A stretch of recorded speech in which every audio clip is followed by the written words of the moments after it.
अस्सलामुअलैकुम सामीन, 15 रबीउल अव्वल है, 12 अक्टूबर है। सोशल इंडिया न्यूज़ में आपका खैर मकदम है।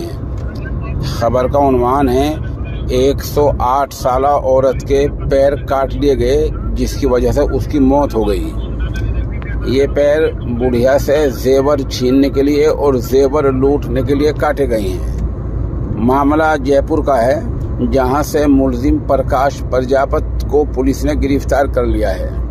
यानी जयपुर में ये बुढ़िया का पुराना किराएदार बताया जा रहा है। बुढ़िया की उम्र 108 साल थी।